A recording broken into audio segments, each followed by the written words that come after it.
Imagine a civilization where life is at the core, guiding us from world-bringing to participatory repair. It's not about what we accumulate, but how our institutions secure and enable life.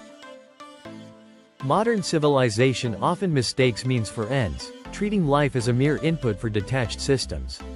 This error leads to a crisis where economic growth, institutional survival, and technological acceleration overshadow life, earth, and care. We often confuse instruments like price and growth for foundational values. The life-coherent corrective emphasizes life capacity, sustainable economy, and wisdom over mere data and metrics. World-bringing, life value, and anti-violence form a triadic grammar essential for repairing civilization. Together, they provide a framework to test and improve our reality. We are not passive inhabitants, we actively create our environments.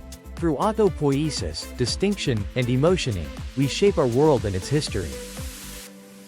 Value should be measured by life capacity, not just monetary return. A life-coherent civilization prioritizes essential life needs over mere wants. To achieve true peace, we must address direct, structural, and cultural violence.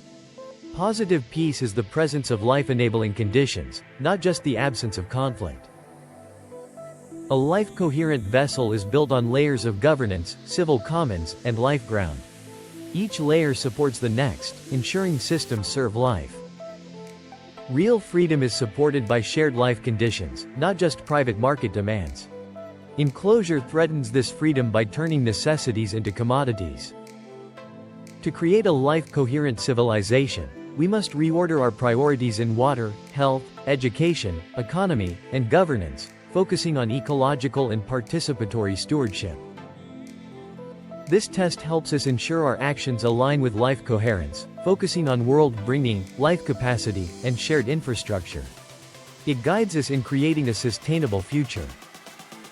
Participatory repair involves a cycle of attending, naming, diagnosing, designing, and executing, ensuring systems are fixed through life feedback. Transitioning to a life-coherent practice involves changing measures, budgets, and participation, creating local proofs of life coherence. Civilization must return to serving life, focusing on sufficiency, regeneration, and trust. It's about aligning systems with life's needs. A life-coherent civilization is not utopian but continuously repairs itself by making life the measure. We must learn to steer by life.